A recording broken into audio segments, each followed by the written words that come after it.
ഈ ചില ആളുകളെ തട്ടക്കേറ്റിരുത്തുന്നു പറയുമല്ലോ, അതുപോലെ പോളിറ്റ് ബ്യൂറോ എന്ന തട്ടിലേക്ക് കുറേ കാലം മുമ്പ് പിണറായി വിജയൻ വിക്ഷേപിച്ച ഒരു ഉപഗ്രഹമായിരുന്നു MA ബേബി. പക്ഷെ ബേബിക്ക് ഇപ്പോൾ കേരളത്തിൽ ചില താല്പര്യങ്ങളുണ്ട്. തോമസ് ഐസക്കിൻ്റെ താല്പര്യം കണ്ടു. ഇപ്പോൾ ബേബി പോളിറ്റ് ബ്യൂറോ മെമ്പറായ ബേബി കേരളത്തിൽ വന്നിട്ട് പറയുന്നു കേരളത്തിലെ പാർട്ടിക്ക് വലിയ കുഴപ്പമുണ്ട്, മാധ്യമങ്ങളെ അകറ്റി നിർത്തി. കടക്ക് പുറത്ത് എന്ന് പറഞ്ഞത് എന്താ പ്രയോഗം, പിണറായി ശൈലിയായി മാറി.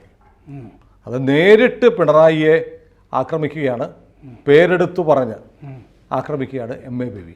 കേരള CPM-ൽ ഇന്നോളം ആരും കടക്കുപുറത്ത് എന്ന് പറഞ്ഞ പിണറായിയുടെ ആ പ്രയോഗത്തെ പേരെടുത്തു പറഞ്ഞ് വിമർശിച്ചിട്ടില്ല.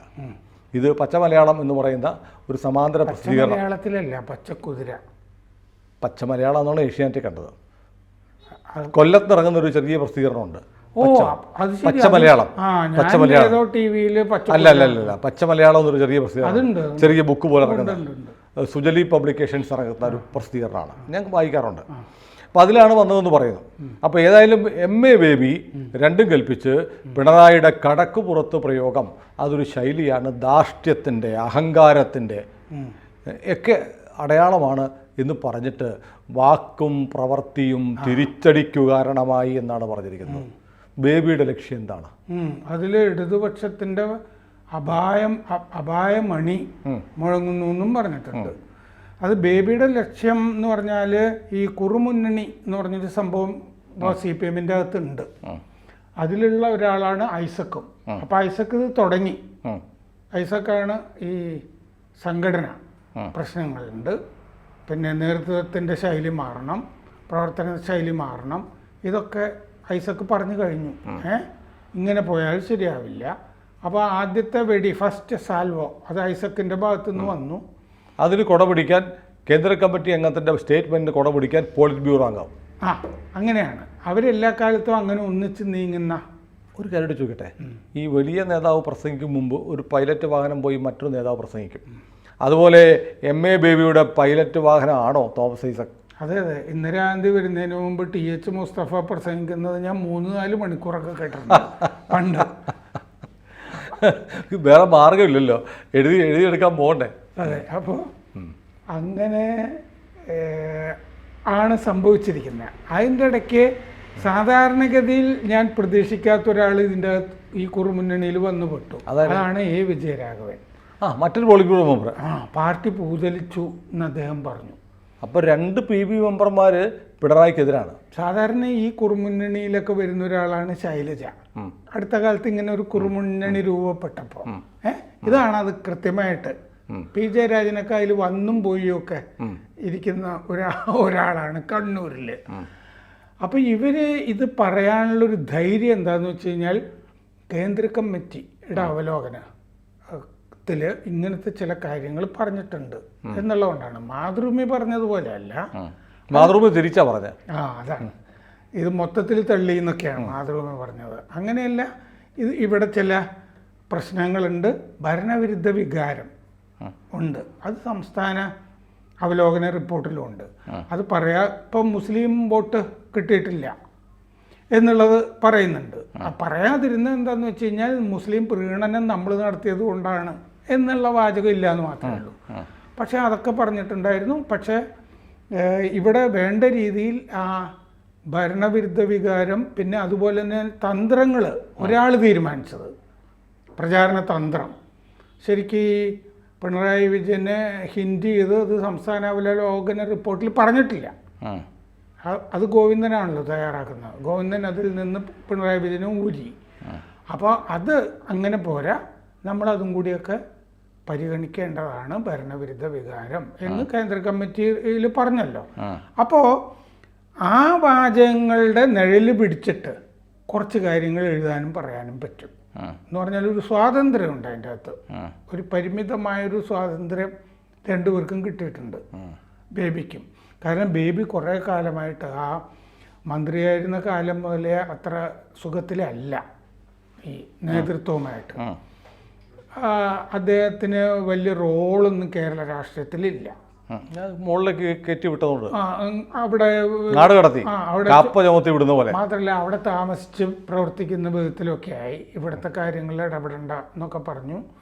ആ കാലത്ത് ധാരാളം ഇഷ്യൂസ് ഉണ്ട്, പറയാൻ പറ്റുന്നതും പറയാൻ പറ്റാത്തതും ഉള്ള കാര്യങ്ങളും ഒക്കെ ഉണ്ട്.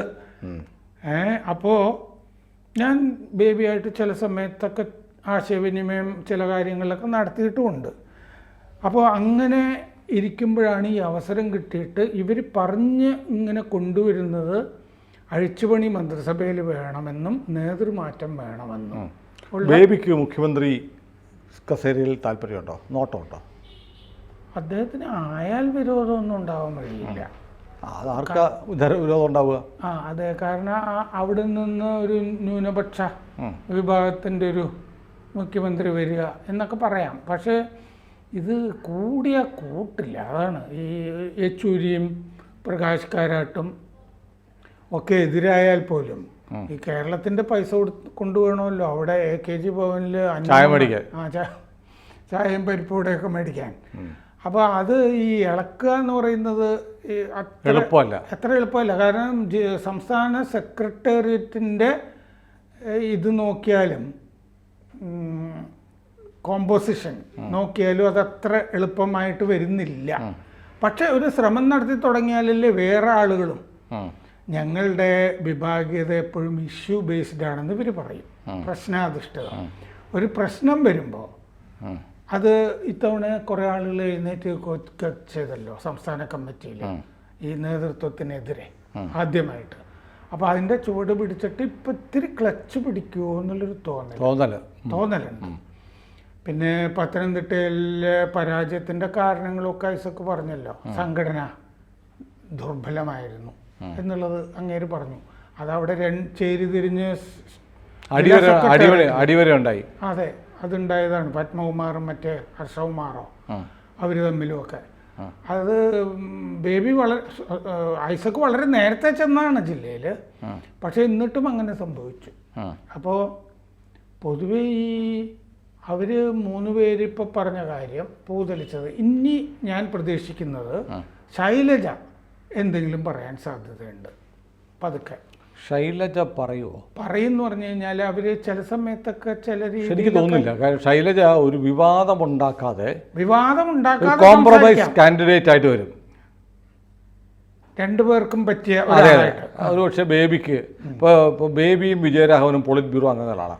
പിന്നെയുള്ള 2 PB അംഗങ്ങൾ ഗോവിന്ദനും പിണറായി വിജയനുമാണ്. 2-2 നിൽക്കുകയാണ്. അപ്പം നിർണായക തീരുമാനത്തിലേക്ക് അല്ല കേരളത്തിൽ നിന്നുള്ള 4 പേരിൽ നിർണായകമായി മാറാൻ പോകുന്ന കാലാൾ എന്ന് പറയുന്നത് ഗോവിന്ദൻ മാഷാണ്. 2 പേരിപ്പം പിണറായിക്കെതിരെ അഭിപ്രായം പറഞ്ഞു കഴിഞ്ഞു. പാർട്ടി പൂതലിച്ചു എന്ന് പറയുന്നു. പിണറായിയുടെ പേര് പറഞ്ഞിട്ട് കടക്കപ്പുറത്ത് സംസ്കാരം തിരിച്ചടിയാക്കിയെന്ന് ബേബി പറയുന്നു. പിന്നെയുള്ളത് പിണറായി വിജയനും ഗോവിന്ദൻ എന്ത് നിലപാട്, ഗോവിന്ദൻ എങ്ങോട്ട് നിൽക്കും എന്നതനുസരിച്ചിരിക്കും കേരളത്തിലെ പാർട്ടിയുടെയും മന്ത്രിസഭയുടെയും ഭാവി. Casting vote. അപ്പോൾ ഒരു പക്ഷേ ഗോവിന്ദൻ മുഖ്യമന്ത്രിയായി വരാമോ? അത് നോക്കും. അല്ല, അപ്പോൾ സ്റ്റേറ്റ് സെക്രട്ടറി ആരാവും? അങ്ങനെയാണെങ്കിൽ ബേബിക്ക് അതിൽ നോക്കാം. ബേബിക്ക് സ്റ്റേറ്റ് സെക്രട്ടറി ആയിട്ട് കാര്യമില്ല.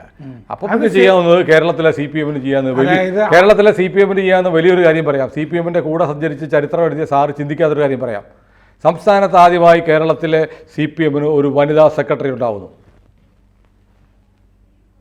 എനിക്കെന്തോ എന്ത് ഒരു ജില്ലാ സെക്രട്ടറി പോലും ഇതുവരെ കൊടുത്തിട്ടില്ല. ഓക്കെ, ഞങ്ങളുടെ പാർട്ടി പുരുഷാധിപത്യമുള്ള പാർട്ടിയാണ് സഖാവ്. അത് തിരുത്തും, പൊളിച്ചെഴുതും. KK ശൈലജ CPM സംസ്ഥാന സെക്രട്ടറിയായ പൊളിക്കും. പക്ഷെ അവർ മുഖ്യമന്ത്രി ആയാൽ കൊള്ളാമെന്ന് മറ്റേ P ജയരാജൻ പറഞ്ഞിട്ടുണ്ടല്ലോ. ഞങ്ങൾക്ക് പകരം സ്ഥാനാർത്ഥികൾ. അത് മുഖ്യമന്ത്രി ആ കഥ അത് നേരത്തെ വിട്ട് ഓടുന്ന പട്ടിക്ക് ഒരു മുഴം മുമ്പേ എറിഞ്ഞതാണ്. അതേസമയം ശൈലജ സംസ്ഥാന സെക്രട്ടറി ആയാൽ ശൈലജ ഭാവി മുഖ്യമന്ത്രിയാവും. ശൈലജയ്ക്ക് 75-80 വയസ്സൊന്നുമില്ല. അതില്ല. അങ്ങനെയാണെങ്കിൽ അവിടെ ആ കുറുമുന്നണിയിൽ പങ്കെടുക്കാതെ ഗോവിന്ദൻ്റെ കൂടെ നിൽക്കണം ശൈലജ. കൂടെ അല്ലേ? ആണ് എന്ന് ഞാൻ കരുതുന്നു. സംസ്ഥാന സെക്രട്ടറിയായിട്ട് ഗോവിന്ദൻ. ശൈലജ അങ്ങനെ ഈ പറഞ്ഞ പോലെ ആ ഹമാസിന്റെ കാര്യത്തിലൊക്കെ അതെ, ആ നിലപാട് അവർ വേറൊരു പോസ്റ്റ് ഇട്ടെങ്കിലും ആദ്യത്തെ പോസ്റ്റ് അവർ ഡിലീറ്റ് ചെയ്തില്ല. അത് ഡിലീറ്റ് ചെയ്തില്ല അവര്. അതാണ്. അപ്പോൾ കേരളത്തിൽ ഇപ്പോൾ CPM-നെ രക്ഷിക്കാൻ മുഖ്യമന്ത്രിയല്ല മാറേണ്ടത്. മുഖ്യമന്ത്രിയായിട്ട് ഗോവിന്ദനോ അല്ലെങ്കിൽ ബേബിയോ വിജയരാഘവനോ ആവട്ടെ. വിജയരാഘവനായ നന്നായിരിക്കും. ഏതായാലും പക്ഷേ ശൈലജ സ്റ്റേറ്റ് സെക്രട്ടറി ആകുന്നത് വിപ്ലവകരമായ മാറ്റം കേരളത്തിലെ CPM-ന് പുതിയ ഊർജ്ജം കൊടുക്കും. പാർട്ടി ശക്തിപ്പെടും. വനിതകൾ വൻതോതിൽ ഈ പാർട്ടിയിൽ വീണ്ടും അണിനിരക്കും. ഇപ്പം ശൈലജ നമ്മുടെ ഒരു കാര്യം കൂടെ, വനിതകൾ പാർട്ടിയിൽ വൻതോതിൽ അണിനിരക്കുക മാത്രമല്ല, പാർട്ടിക്കാർ നടത്തുന്ന സ്ത്രീ പീഡനം അവസാനിക്കും. അതായിരിക്കും. പക്ഷെ അവർ സെക്രട്ടറി ആകാനുള്ള സാധ്യത ഞാൻ കാണുന്നില്ല. സ്ത്രീകളെ രക്ഷപ്പെടുത്താൻ വേണ്ടിയിട്ടെങ്കിലും ആകെ പുരുഷാധിപത്യമുള്ള പാർട്ടിയാണിത്. അല്ല സാർ, കേരളത്തിലെ പാർട്ടിക്കാരിൽ നിന്ന് നിരന്തരം ഒരു കാലത്ത് PK സൈനബ സംസ്ഥാന സെക്രട്ടേറിയറ്റിൽ വരും, ന്യൂനപക്ഷത്ത് നിന്നുള്ള വനിതയാണെന്നൊക്കെ ഞാൻ കേൾക്കാൻ. അല്ല സാർ, ഞാൻ പറയുന്നത് കഴിഞ്ഞ ദിവസം പോലും ഒരു പീഡന കേസിലെ പ്രതിയെ പാർട്ടി തിരിച്ചെടുത്തു. അങ്ങനെയുള്ള ഈ പാർട്ടിയിലെ പീഡന വീരന്മാരെ ഒതുക്കാനെങ്കിലും പാർട്ടിയിലെ വനിതാ സഖാക്കളെ രക്ഷിക്കാനെങ്കിലും ശൈലജ ഒന്ന് ആക്ക്. ഇല്ല, അതിനു വേണ്ടി എന്ന് പറഞ്ഞിട്ട് ശൈലജ ആക്കുന്ന പ്രശ്നമേ ഉത്ഭവിക്കുന്നില്ല. സ്ത്രീകളെ ശൈലജ വടകരയിൽ നിർത്തിയത് തോപ്പിക്കാനാണ്. ഐസക്കിന് പത്തനംതിട്ടയിൽ നിർത്തിയതും അങ്ങനെയല്ല, ശൈലജ ജയിപ്പിക്കാനാണ്, ഐസക്കിനെ തോപ്പിക്കാനാണ്. ശൈലജ ജയിച്ചിവിടുന്ന് പോകണം. പക്ഷേ ശൈലജ തീരുമാനിച്ചു ഞാൻ ജയിക്കുന്നില്ല.